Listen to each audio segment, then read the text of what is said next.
and emotion in motion.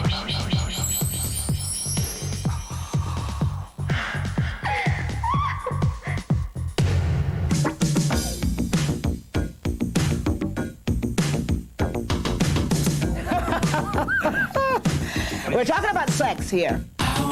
Non-stop sexual energy. Sex. Do what you like. Sexually, you mean? Have an erection. He's under my pants right now. It's going to be this big thing in the 90s. People are going to be having sex. Sex. Sex is healthy. Sex is why we're here. There's absolutely no other reason to be on Earth. You know, it's like eating and making love are like two of the most important human functions. If Alice were going to pick a subject for horror right now, it might be sex. It's the most dangerous thing I can think of. You know, it causes a great deal of grief. Whether it ends up that you have, you know, syphilis or AIDS or you know, a bad attack of the blues because somebody just slept with somebody else instead of you. Sex without love, sex without an ethic, without a purpose, can lead to vast destruction of human life. Sex rules it's like everything. That's what we are. We're animals that stop. It's like what's real, you know. It's the spark that's in us. It's what keeps our kind going. Besides, what fun would it be if it didn't reek of sex?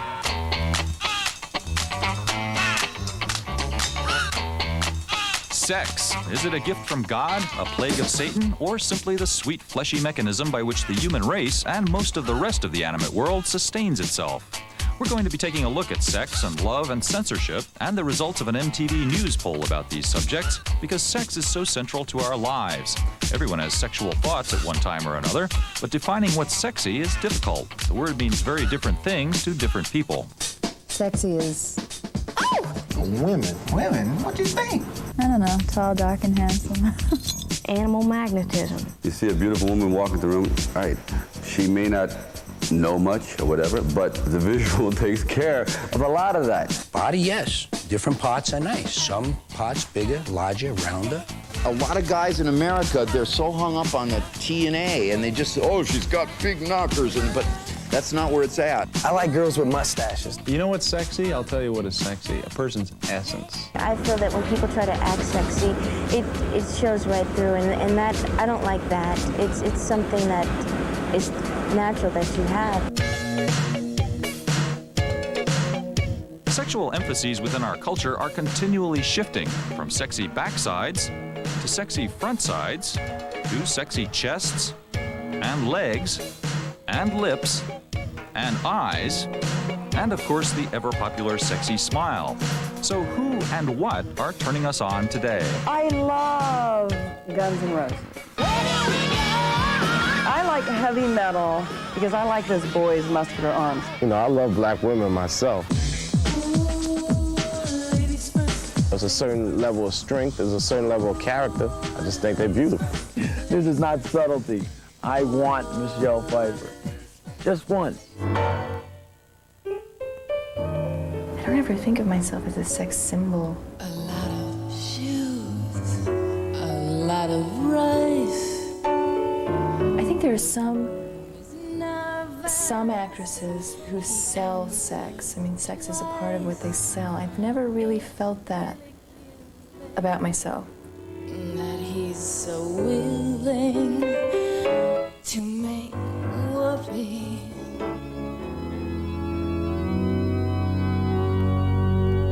All through my career, I've tried so hard to project myself in a sexual manner, and it almost caused a problem for me, because if you ask people what they remember of George Michael Faith, they're not going to remember me sitting on a stool with a guitar and a white shirt and kissing a fool. They're not going to remember me in silhouette or in black in One More Try. They're going to remember me with ripped jeans and a guitar and seeing my arse moving backwards and forwards on Faith. America's concept of sexy has changed a lot over the years. When we come back, we'll take a look at sexual trends from the 50s to the 90s and find out what turned us on then and what's doing it for us now.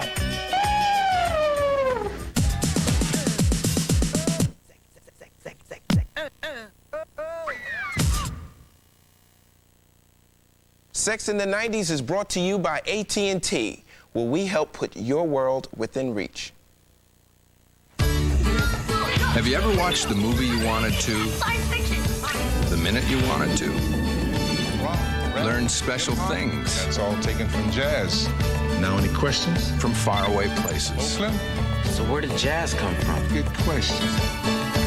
Or tucked your baby in from a phone booth. You will. And the company that'll bring it to you, AT&T. They're cool. They're refreshing. And they're bursting with mint.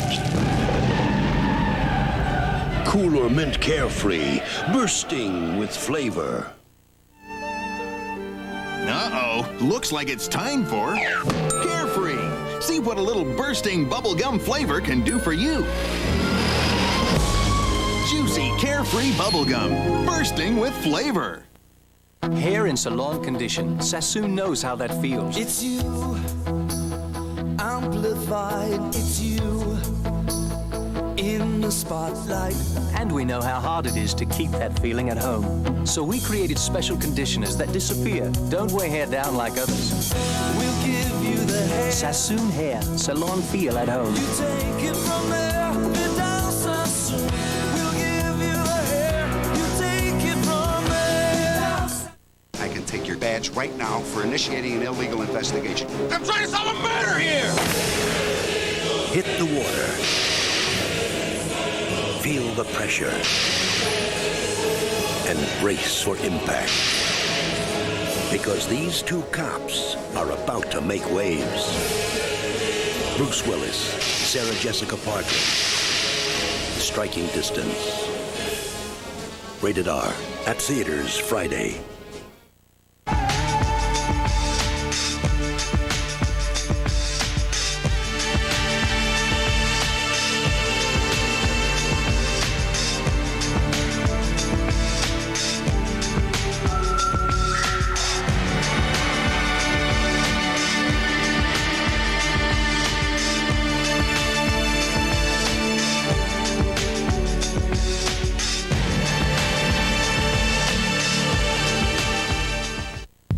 Yeah, you're right, Judd. There's no beach traffic. Easy. I went out. There's a Coke machine.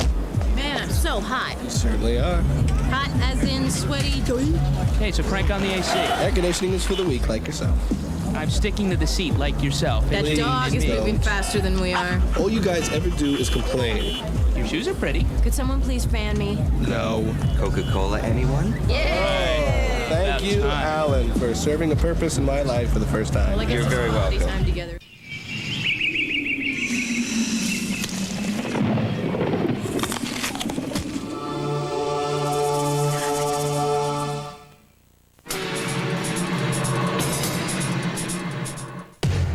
Well, there's only one sure preventative, and that's to keep your 13 buttons buttoned. Where I come from, if you don't use it, it's supposed to wilt away. If you don't use it, you just have a wet dream, that's all. Ain't nature wonderful? I wonder, Who wrote the book of love? Human sexual fantasies flourish even in periods of sexual repression. Bob was growing up, too. He also knew about masturbation, but he'd read that the problem was more mental than physical. Who wrote the book of love? In the 50s and early 60s, for example, flirting was permitted, the promise without the payoff. Take me home. But consummation was to be reserved for marriage, or so the myth of the day had it. But beneath the repressive social veneer of the period, human sexuality was still alive and well. We don't think that sex is something to be taken so terribly seriously. We think it's something to be able to laugh about. We think this is healthy for society. And would occasionally pop up in the most unexpected places, such as the hit 1953 war movie From Here to Eternity, which featured this classic clinch between Deborah Kerr and Burt Lancaster. Mr. Rangus is great balls of fire.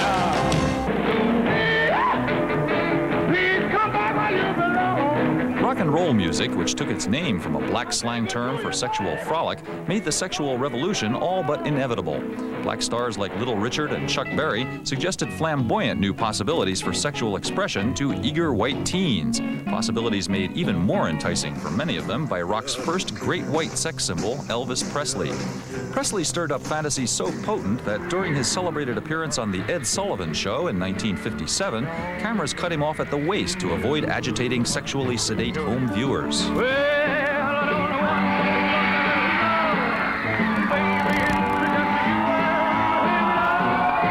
Conservatives tried to stop the unstoppable. Rock and roll has got to go, and go it does. Love, love me do.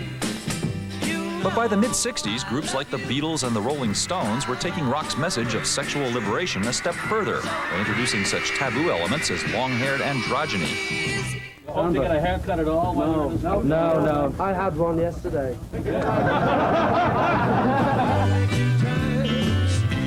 Succeeding groups went even further, and cheering them on was a bold new breed of bad girls called groupies.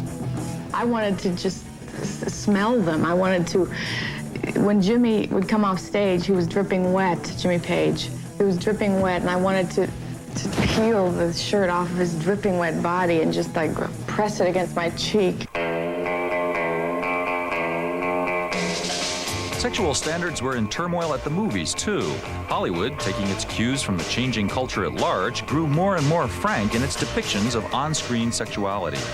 Look, Helen, there's got to be more to life than just screwing around. It's the time of the season for loving. At the same time, the burgeoning hippie counterculture was spreading notions of free love and recreational drug use into mainstream culture. Even political protests were sometimes tinged with sexuality, as when John Lennon and Yoko Ono mounted their bed-ins for peace.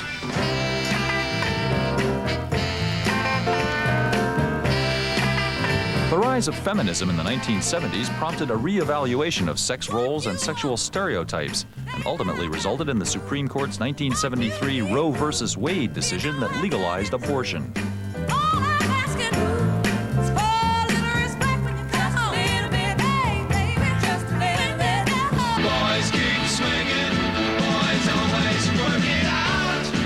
Homosexuality and lesbianism had come out of the closet in the wake of a gay rights rebellion at the Stonewall Club in New York City in 1969.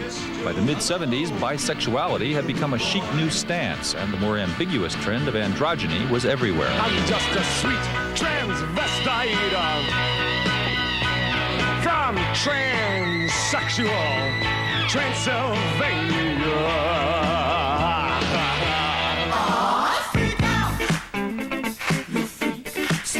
Meanwhile, the sexual revolution was reaching a frenzied peak on the star-studded disco scene. The feeling, I mean, the excitement of the props coming down and the balcony, it's just exciting. In the discos, illicit stimulants and a trend toward casual sex combined to create some very wild times and some unfortunate side effects. People don't know how to get intimate anymore. The legacy of the 70s has been that people can fall into bed so fast that they don't know how to really say hello.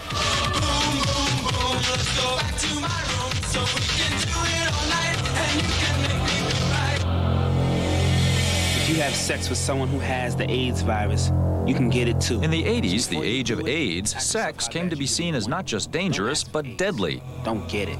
The scary thing now is talking about the fears people have about sex. You know, basically it's very difficult now. You meet someone you like and go, gosh, Helen, I really care about you. Can I have some blood and urine for some tests? So it's a whole new, you know, the age of the 80s. It's like, you have the eventual fear you'll be going, Helen, I'm in the airlock now. Leave the sperm on the tray. It's a whole new time.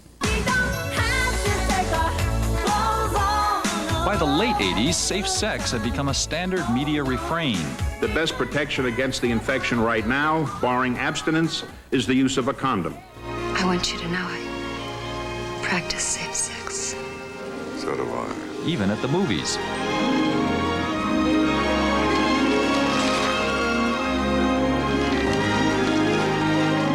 A return to traditional values seemed to be in the wind. Even Playboy founder Hugh Hefner decided to get married. Getting married is the best. And for those wishing to avoid all entanglements, there was the safest sex of all, phone sex. Oh, Brent, I just can't wait to get my hands all over you. Hit it, CC.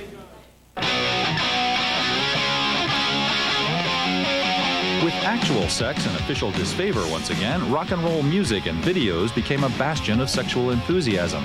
And with all of the scantily clad flesh on display, there also arose a new breed of strong and sexually forthright female performers who saw no need to mince words or play games.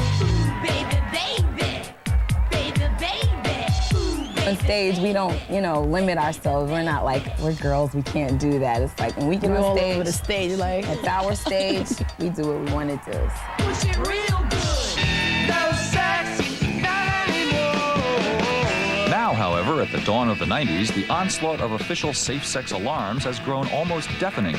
Judging by all the endless surveys and dire predictions, one might almost think that Americans have given up having sex. Could this be true? Tell them I'm going to the back seat of my car with a woman I love, and I won't be back for 10 minutes. You can't touch this. No, I don't think people are having as much sex. I think that's ridiculous. Of course they're not. It's fear of AIDS. I mean, it's just this, it's like turned everybody into these like 50s monsters, Yeah, AIDS has certainly changed everything. AIDS and herpes is a terrible thing. I think people are still having sex, just being more careful.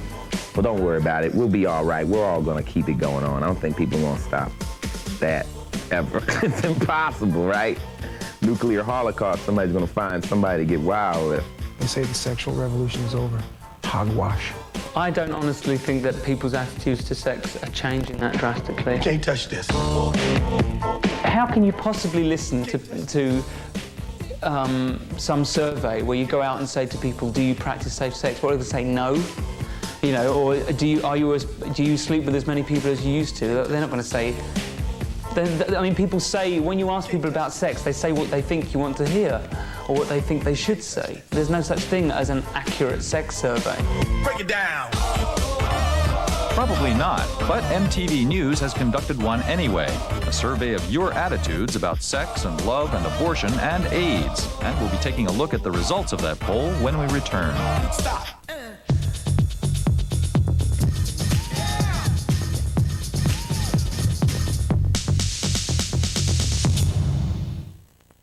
On the next Real World.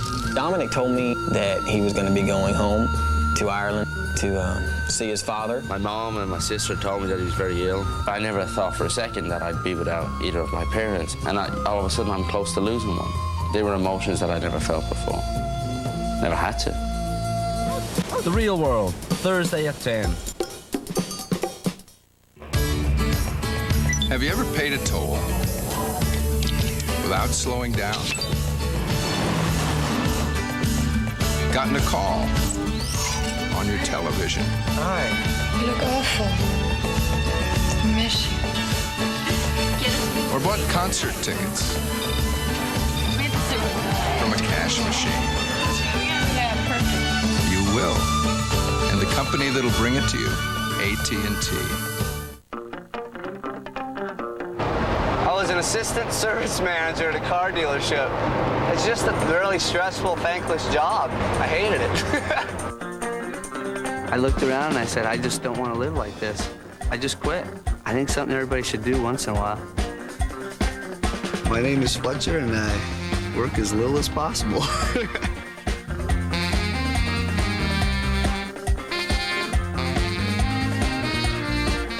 Coming September 24th, they have the drive. I'm gonna bust your gut open and watch you die! They have the talent. You gonna lead us to the promised land? No, they never mentioned this during recruiting. And they'll have to work together. What's your assignment? Kill everybody. I tore him out. To survive. The program. Rated R. Car, truck, and van buyers will save big during the gigantic tent sale at Jim Lupien's Harold Chevrolet Geo. Brand new 93 Beretta Sports Coupes with air conditioning, driver's side airbag, and anti-lock brakes, only $10,895. Brand new 93 full-size conversion vans loaded with 350 V8, power windows and locks, 4 captain's chairs, rear sofa, and lots more. Choose from 50, starting at only $18,595. Deal now for 10 sale savings at Jim Lupien's Harold Chevrolet Geo, 494 and 35W Bloomington.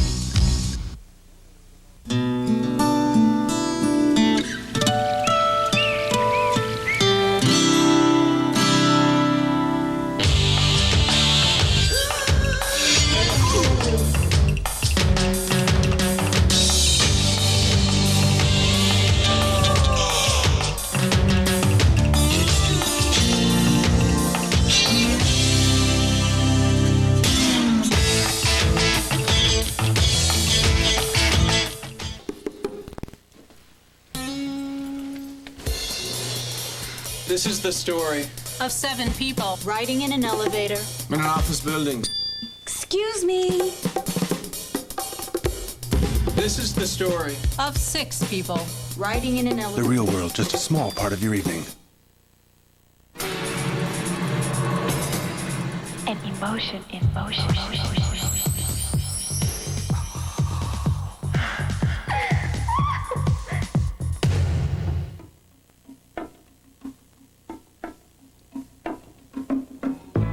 Back in the 1960s, the University of California at Berkeley, near San Francisco, was a hub of student radicalism.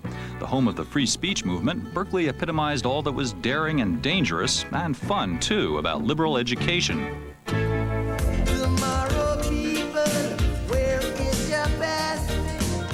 Clearly, though, times have changed. Most sitting in is done in cafes these days. Peace signs are back, but mainly as fashion accessories.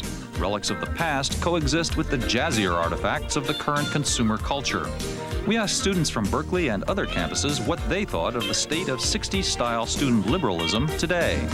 I would say that the liberalism of the 60s is still in the 60s. I don't think it's as liberal as it used to be because of AIDS and because of it's change in the abortion issues and just the way sexuality is just, you know, the views towards it are changing. There's more fear almost, I think, that there's more of a sense that you need to protect yourself more. Indeed, when we asked students about the state of sex on campus, the words we heard most often were responsibility and protection, especially in regard to birth control. Condoms.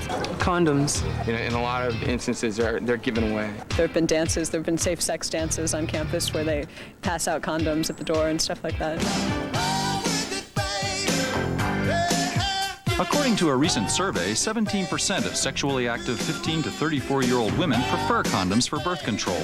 34% rely on other methods, and at 49%, the most popular form of protection against unwanted pregnancies remains the pill. I know for us guys, the most popular birth control method is the pill, because we don't have to do anything. I think it's left up to the women, still. It has been for years and years and years, and it still is. What I'd like to see is I'd like to see an infusion of male birth control, where the pill, like the women have, if that was available, I think not most men, but I think a large percent of the men on campus would take it. Another sexual issue much on the minds of college students today is date rape or acquaintance rape. An estimated 50% of all rapes are committed by someone the victim knows personally. In a recent survey, 1 out of 5 college women reported having been raped, and there's no telling how many more attacks have gone unreported. I think date rape creates some fear on campus, definitely on a woman's point of view, that if you meet somebody that you can't necessarily trust them because you think that they might just be out to have sex with you and that's all they want. And they're going to use force to do it, and it makes you fear a little bit being alone with somebody that you don't know very well.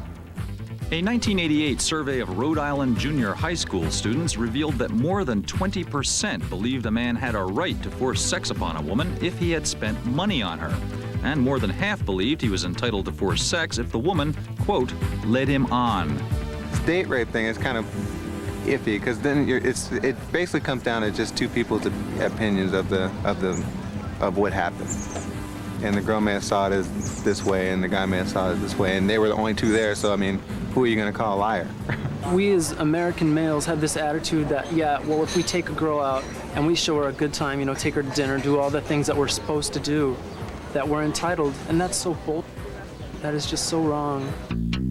Another major topic on campus these days is, of course, abortion. Last year, the Supreme Court's Webster decision opened the door for states to start imposing restrictions on the legal availability of this practice. We believe in protecting the right to life, because if we don't have life, we're not going to have a younger generation to lead this country in the near future.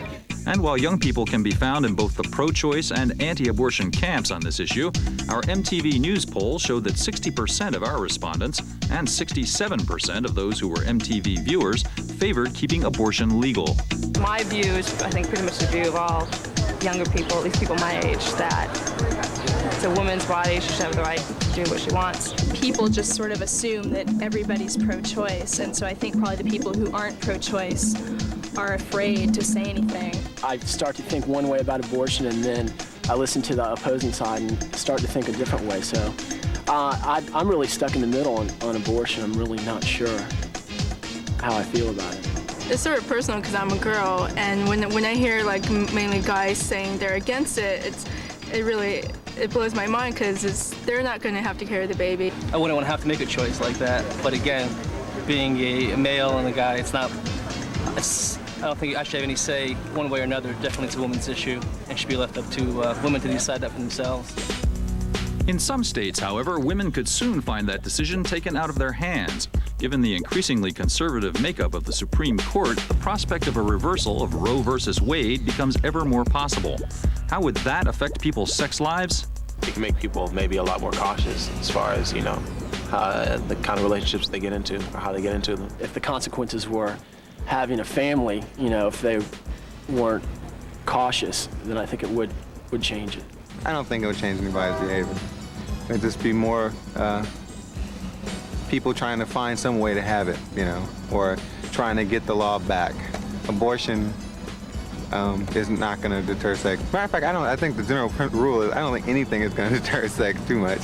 If they make it illegal, I mean, to me, it's the question of why, because people are still going to do it, whether they're going to just go and, you know, have someone pay them a lot of money to do it, and why not just keep it safe and keep it legal and have the young girls be able to do it in a safe way. Making abortion illegal doesn't end the practice. There are twice as many abortions performed each year in Brazil, where abortion is illegal, as there are in the United States, where the practice is still protected by law. We asked those of our poll respondents who favored abortion whether they would have an illegal one were Roe versus Wade to be overturned. 40% said yes. Every year around the world, some 200,000 women die from illegal abortions, one every 3 minutes. And if that doesn't put enough of a pall over the practice of sex, there's still the cruel and baffling plague of AIDS. It's kind of frightening to think that you could have been with somebody like 5 years ago and today develop a disease that'll kill you. DD is for everybody. Sexually transmitted diseases have been with us through the ages, but people have generally been disinclined to do much about them in the way of precautions. The next best preventative is a rubber. Hell, a rubber's like taking a shower with a raincoat on. A rubber Has AIDS finally changed this? I think it's mostly talked about. I think a lot of people are not that responsible. More people are aware that they can get AIDS if they don't use a condom, but they don't think about it at the time. They just say, oh, it's the heat of the passion, and just go with the flow. I believe, and I hope you do too, that we can defeat AIDS. We can do it if we do it together. AIDS has sparked a boom in condom sales, which have more than doubled over the last 10 years. And high-profile AIDS protests and benefits have certainly gotten the word out about the dangers of this still mysterious disease. But has any of this had an impact on the practice of casual sex? Casual sex is very much alive on campus. It's part of being young, I guess. I think there is still casual sex on campus, but it's starting to, get phased out a little bit. People are looked down upon casual sex now to a degree, and sort of the same way they look down on drugs now. It's a different world from 20 years ago. It's hard to determine whether casual sex is on the rise or is declining, or exactly what the effect of AIDS has been. Negative attitudes toward casual sex of the sort that was practiced in years past would seem to be a result of AIDS fears, but maybe not. When we asked our poll respondents if they would be likely to be having more casual sexual relationships if there were no deadly sexually transmitted diseases to worry about, 64% said no. Clearly, AIDS isn't the only factor inhibiting casual sex in the 90s. I don't know. I mean, the whole free love thing doesn't appeal to me at all. I mean, I wouldn't feel comfortable just having sex with any old person. I mean, it doesn't sound fun to me. Casual sex per se is pretty empty, and I think a lot of people are wanting more out of sex than just the act in itself. There's no rules anymore about it, and everybody has their own personal feeling about it and what it means to them, whether it's just having sex or whether it's something more.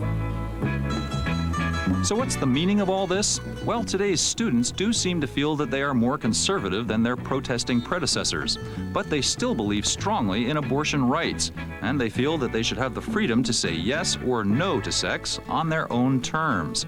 How conservative is that? I think we're smarter. I think we are a little bit more conservative, but I don't know if I would call it conservative. I think we're just more educated, and we're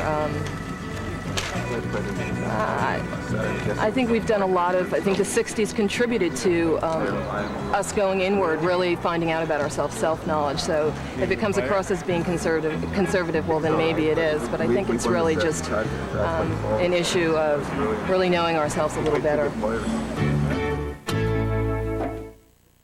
Our stuff's been repeated too many times. Not anymore. Plug into MTV this fall for world premiere videos from En Vogue, Guns N' Roses, Whitney Houston and Bobby Brown together, Janet Jackson, Nirvana, Pearl Jam, Snoop Dogg, U2, Michael Jackson, and more. MTV, big stars, new videos, all this fall and all the time. True Romance is dynamite, says Rolling Stone. A savagely funny thrill ride. Seductive, Time Magazine.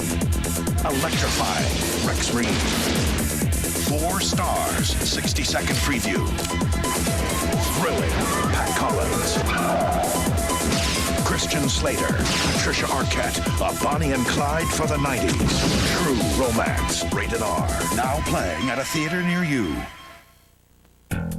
Leslie can't quite get over this new advance in lip protection. Why didn't someone think of this before? Introducing Soft Lips. Natural-looking lip protection. Soft and healthy, not waxy or greasy. Soft Lips glides on easily, smoothly. Imagine lip protection that leaves lips this natural-looking. It's about time. Leslie, say goodbye to waxy, greasy lips. New Soft Lips. Lip protection for soft, healthy lips. Different blood types, different color,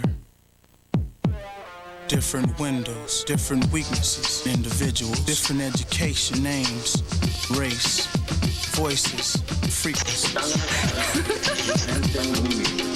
Different planet, different talents, different heroes, gods, myths, fears, signs. Bugle Boy. Bugle Boy, a common thread. I wash, I get pimples. I wash more, I get pimples. I use soap, I get pimples. I use cleansers, I get pimples. I get pimples. I get pimples. I get pimples. I get Clear Stick. I wash, I use Clear Stick. I get fewer pimples. Clearasil Clear Stick. It prevents pimples better than washing alone. It gets under your skin where soaps and cleansers can't go. For 11, 25, up to 53% fewer pimples. Wow, this is huge. After you wash, all over your face. Clearasil Clear Stick. It's a real pimple prevention invention. Do your face right. Use it. You work harder, you get better, right? But working to condition my perm made it flatter. Then I found this, a new Pert Plus, just right for perms. Using a separate conditioner after you shampoo can flatten your perm. This is better. It leaves hair fuller. It cleans gently, then conditions just where you need it. So your hair is fuller, and soft, too. New Pert Plus for permed and color-treated hair. Fuller hair, no fuss. What's so great about Twix? Its most exciting characteristic, this porous protuberance with its brittle properties. Oh, Does anybody get this guy? Wait a minute. No! It's getting chocolate, caramel, and that great cookie crunch. Although there are no known uses of said specimen, it's important to note the existence of said specimen. I don't get it. Hey, it's just one of life's great kicks, Twix.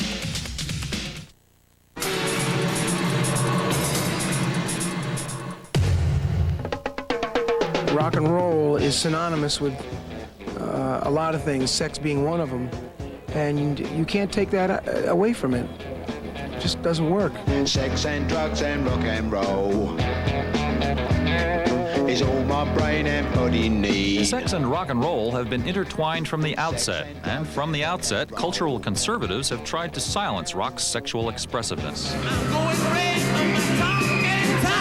When the Rolling Stones appeared on The Ed Sullivan Show in 1967 to play their hit Let's Spend the Night Together, Mick Jagger was forced to fumble the title phrase in order to appease network censors.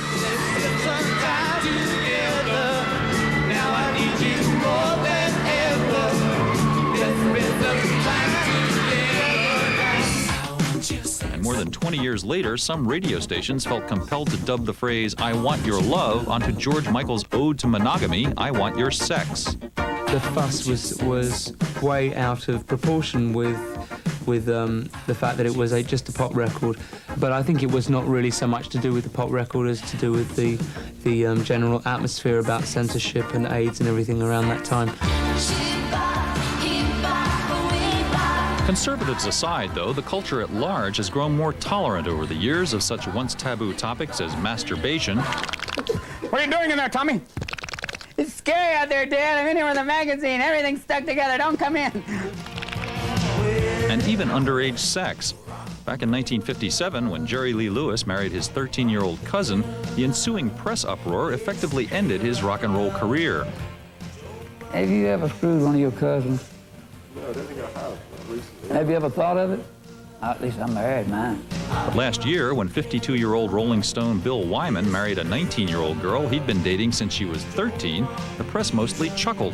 Even actor Rob Lowe sustained little serious damage from his notorious video frolic with a girl of 16. The public were the people who were great. A car would slow down, and it would just be a guy who'd roll down and go, "Yo, Rob, keep your chin up. Drive on." But however tolerant some parts of society may have grown, there are still subjects that can ignite major controversies. Let me ask you something. Now, Bowie was bisexual, right? Yes. I caught him in bed with men several times. In fact, one of the best times I caught him in bed was with Mick Jagger. You did I came back Over the 25 years that have passed since that alleged incident, references to homosexuality in films and on television have grown increasingly candid. I am a lesbian. I am proud of it. And I will not change for anyone.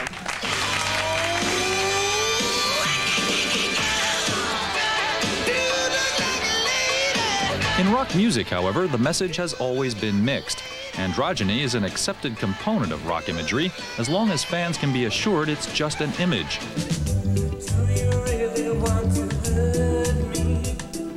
The thing that people found most scary about me in America, I think, was that I was quite serious about what I was doing. And, you know, they don't mind, like, if you look at heavy metal bands, they can look like, I mean, they do look like tarts, you know. A lot of them, they look like old, ugly girls. But the fact that they're just doing it for a laugh can pass by, you know. They drink Bud, you know, they're macho. Even though they look like a bunch of screaming fairies, they're not quite serious about it. And the thing that people didn't like about Boy George was that I actually walked around like that full time. The age of AIDS has brought with it a resurgence of homophobia, sparked by public fear and anger over this baffling disease.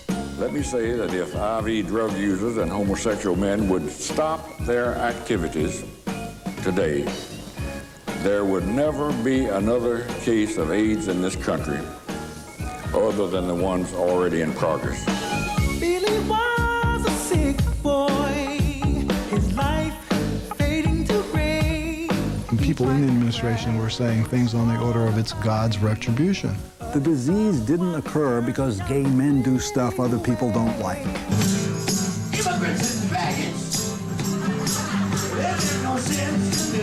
This new homophobia was most notoriously displayed in the Guns N' Roses song "One in a Million." That's just one point of view that I put into a song. I'm not trying to like hide and cop out and say, oh, well, that's only how I felt one day. You know, that's just one of the thoughts that go through my head when I'm thinking about AIDS. Earlier this year, Skid Row frontman Sebastian Bach was photographed wearing a T-shirt bearing the slogan, "AIDS kills fags dead." People both gay and straight were appalled, prompting Bach to offer this defense. I do not know, condone, comprehend, or understand homosexuality in any way, shape, form, or whatever. Size. But I do understand that it is not cool to make fun of death, and the loss of a personal friend or loved one is not funny in any way. My grandma died of cancer, and if some moron went around wearing a T-shirt that said "Cancer kills grandma's dead" under it, I'd be offended. But I'd also think it was kind of a funny shirt. Given all the controversy surrounding the subject of sex these days, it's not too surprising that few rock stars are entirely open about their sexual preferences. After all, wouldn't homophobic fans boycott a performer they discovered to be gay? Well, maybe not. When we asked our poll respondents if they'd stop buying records by a performer who was found to be homosexual, 92% said no, it wouldn't matter. If you want to be gay, that's your right. I'm not saying it's the best life. I'm not saying that being straight, I'm not saying either one of them the best life. But I'm saying you still have that right to do. And I think that any man that tried to stop or drop or pop any person to criticize them or to scandalize them because of their lifestyle, he's wrong. Another controversial topic right now is the issue of sexual exploitation. Sex sells, of course, and nowhere more so than in the field of music video. Critics contend that human sexuality is debased by such commercial exploitation, and some say that pop videos have simply gone too far. We're going to try and get away with as much stuff as you guys will let us get away with. Simply irresistible. Women are rarely depicted as people in music videos. More often, they're portrayed as animals, as hood ornaments, and most recently as interchangeable mannequins devoid of personality. And what is the root of such attitudes? Men are like dogs. Men just want to smell it and knock it. But that's how men have been since the beginning of time. That's why Adam wilded out for Eve. It's just part of the whole plan. We can't control it. If you know that, you deal with it. But if you women are expecting to change men, you got to cut it off. If you castrated every boy at birth, there wouldn't be no more sexism. But men, we can't. It's like it starts acting up, and here we go. We're on this little mission, and we can't help it. We're out of control. All men. All men.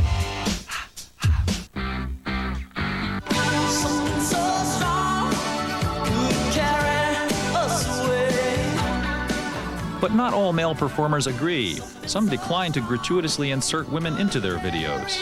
Oh, we were not anti-women. We have had women in our videos, but not sort of flaunting their bodies or to sell our music. Others avoid blatant sexual elements altogether, preferring a more subtly suggestive approach. Smooth sex is not being blunt. It's leaving that viewer to his imagination. We act it out and we try to sell sex, but we don't try to, be nude and naked and be as blunt about it.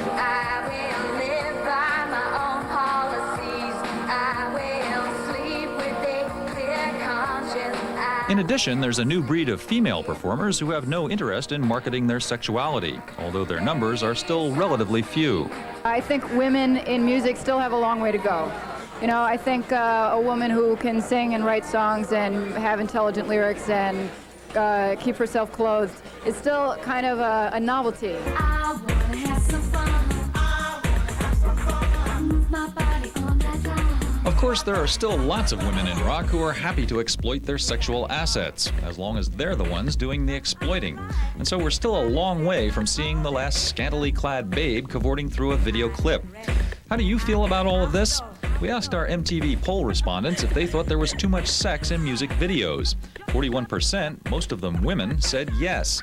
48% thought the sexual content was just about right. And 1% thought there wasn't enough.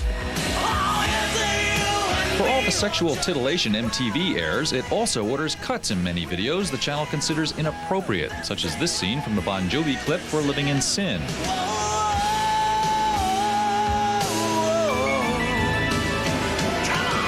And it will only air other clips at later hours. Some performers say this is censorship, but is it? If a private individual or a company declines to play or display a song, book, film, or picture, that material can still be shopped around to other outlets. But when government bans a work, it can't be presented anywhere, and citizens are robbed of their constitutional right to make their own decisions about what they want to see and hear. This is censorship.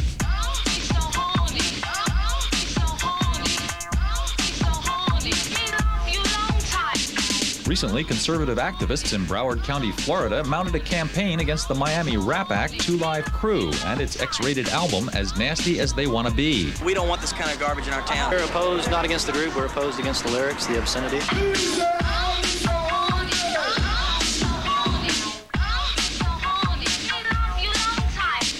Obscenity is not legally sold to anybody.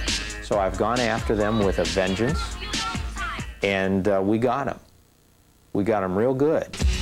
Even though the record was prominently stickered as being for adults only, a local judge was persuaded to declare it obscene. And members of 2 Live Crew were subsequently arrested for performing songs from it. For the first time in the United States, singing a song became a criminal act. Who would ever think that here in the United States of America, we will be telling grown people what they can purchase and what they can't purchase? If this censorship is allowed to stand, what songs will be outlawed next? I Want Your Sex? Love in an Elevator? If politicians feel that they're capable of deciding what's nice and what's nasty, then why can't other adults make those same decisions for themselves? I mean, who decides what's obscene? And where does it stop? You know, no swearing on the street. It's just a matter that people should mind their own business and stay in their own bedrooms and living rooms and stay out of other people's. This country was founded, you know, freedom of speech, freedom of religion, freedom from, you know, interference in your lives, and it's starting to get away from that. We've got to pull it back so that everybody can cherish their, you know, their freedoms.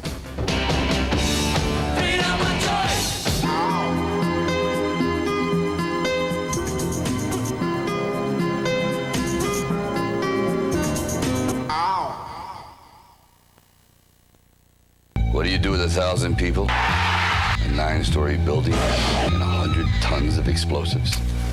You have a blast. MTV's Demolition Man Jam is one massive party ready to blow. Yeah. 50 winners and their guests will join the Demolition Man Sylvester Stallone and Wesley Snipes to rampage for the premiere party of Warner Brothers' new blockbuster release, Demolition Man. And just when you think the party's about to explode, it does. One lucky grand prize winner has a date to attend the most explosive party ever. Win and you'll step up to a giant detonator and obliterate a 9-story building.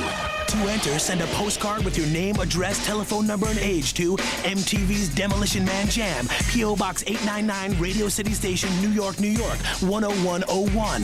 MTV will count down to demolition live from the party. MTV's Demolition Man Jam.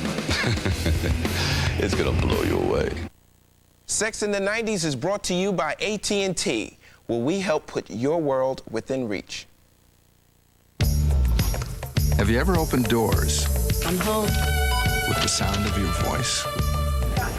Her card, please. Carried your medical history in your wallet. Your wife's gonna be just fine. So this is where we stand on the atrium stage. Or attended a meeting. I really like what you guys have been doing, but in your bare feet. I may have a few other ideas. You will. And the company that'll bring it to you, AT&T. Healthy hair has more than shine. It has inner strength. Make it strong on the inside. Vibrant shampoos and conditioners with vitamins and keratin strengthen your hair's weak spots inside. So it's shinier on the outside.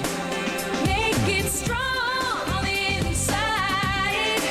So it shines on the outside. Give your hair the strength to shine. Vibrance. Obstruction, barrier, obstacle. anything that stands in the way. It's called street skating. That's what we do. There's no place we can't go. There's no trick we can't do. Nothing can stop us. Nothing. Well, unless somebody wants to do some bragging. Always Coca-Cola. Fasten your seatbelt. When you got a perfect wave, a perfect anything, you go for it. And get ready for the ride of your life. Leave gravity behind and get airborne. Rated PG. Starts Friday, September 17th. If you've ever worked as a temporary, you already know this. Not all temporary personnel companies are created equal. Tip-type temps. Tom here. Take your water? Got it. Tina, 10 temps to go. Typing, telephones, and technical. Hey, wait. We got no technical. Send them extra typing types. At Dobbs Pro Staff Temporary, you can be assured of higher pay rates, good benefits, quality assignments, and free software training. Look into becoming a Dobbs Pro Staff professional. Call 339-2220.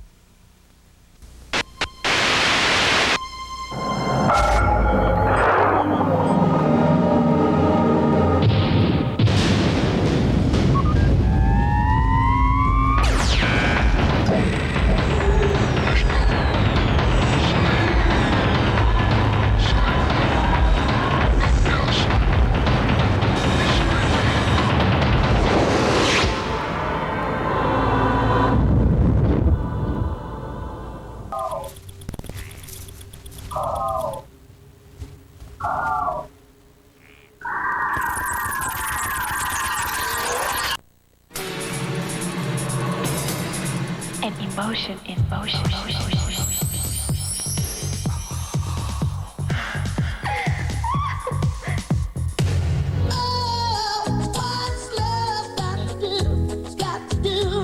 I think sex comes first. Because love doesn't always lead to sex. So I guess, sex could lead to love. And a lot of people love sex, so. As far as I could tell, sex and love they don't got nothing to do with each other, do they?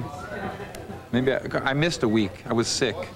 So some of this stuff I don't know. Who needs a heart when a heart can be broken? Sex and love don't always go together, and it's true that sex itself can be pretty enjoyable. So how important is love in lovemaking today? I don't know. I've always had this thing for guitar players, the way that they hold their guitar and the way that they move.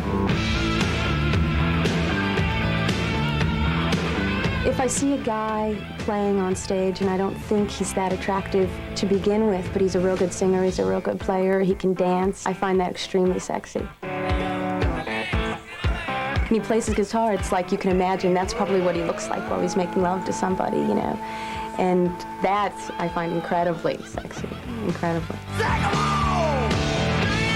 The fantasy of dating a musician is always better and bigger than the actuality of dating a musician. The first thing I think you'd have to watch out for is if they're going to be sleeping with everybody else while they're sleeping with you. I think that in order to fall in love with a musician would definitely depend on that musician. And I think a lot of guys in bands, if they're really interested in a girl and they want a little more than just sex, they won't sleep with you on purpose just to show you that they really like you, and that at least they'll take you out to dinner, and spend some money on you first.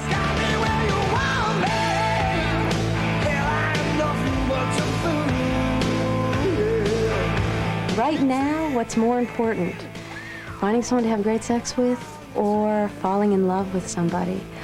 Well, I guess I'm kind of selfish. I don't really want both. But that's today. Tomorrow, maybe I just want to have great sex one night because that's the mood I'm in, Thank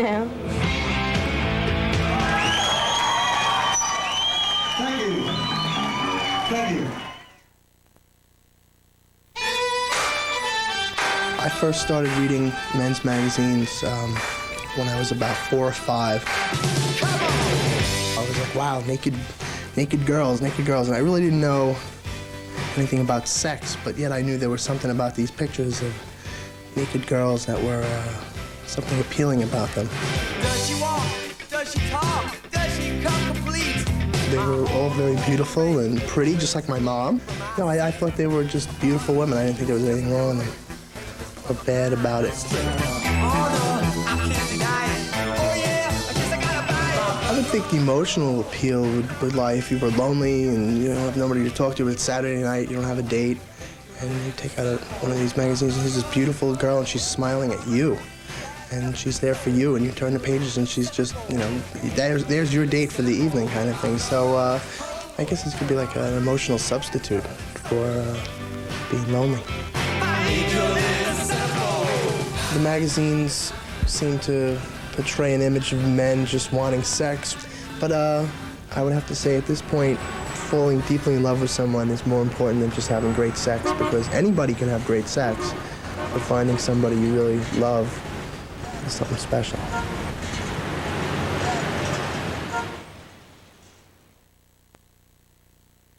Can't touch this. I think that a go-go dancer is the epitome of a woman because they are what men want women to be. Can't touch this. They want them to be open-minded. They want them to love sex. Yeah, that's how we living, and you know, can't touch this. And go-go dancers appear to love sex, and that's why men can't take their eyes off them. Look at my eyes, man. You can't touch this. I think it's okay to use sex to sell yourself. I mean, what else is gonna sell you? I mean, unless you got the brains. Break it down.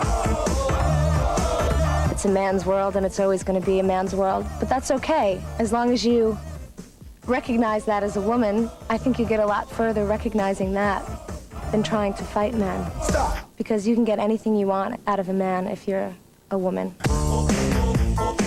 I think men think of sex differently than women, definitely. Men could definitely separate the two, sex and love. Women get it all tangled up. They think because they have sex with a guy that's it, he's gonna love me. And that's not the case. Can't touch this. Men could totally separate the two. Can't touch this. Women get emotionally attached a lot quicker to someone they have sex with. It's the nature of the woman. Break it down. I do separate the two when I'm dancing because I have to. But in my personal life, I don't. To me, sex and love is all one, tangled up. I guess I'm a woman. Stop.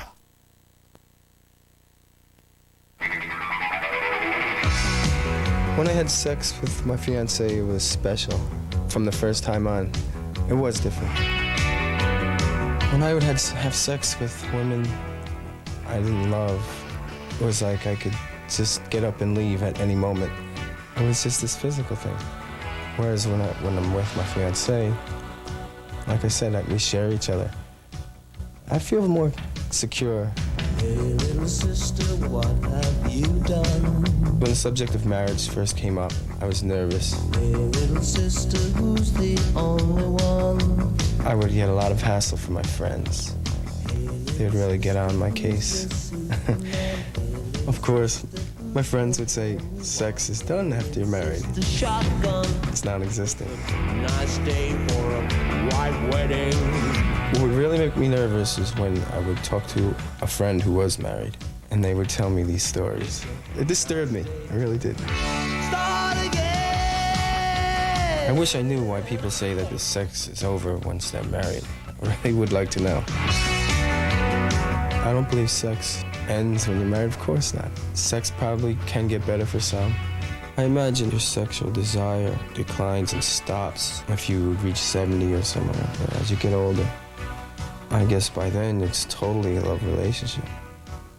With so many years behind your back. We're not married, but we're legally married, really, to tell the truth about it. How'd we first meet each other? He come to my home down on 1503 Glen with another guy, and he wanted me to go with him to Mount Varner, and I said, well, I'll go with you. I wasn't, you're not going. Then he come back and wanted to know if he can come back, and I said, well, sure, and I've thought nothing about it. We've been together 10 years. What did I like about him? You mean him? Oh, everything. What do you like about me now, Dave? You tell the truth. Because I'm a good little girl. Oh, I just like her, I guess. You just like her, you guess. Why do you like me? Oh, we've run around a lot, drank a lot of beer together. We've had a pretty good time. Had a lot of rough times. Not a lot of them. What's more important, love or sex? Well, I like you both. That's what I thought you was going to say. Both.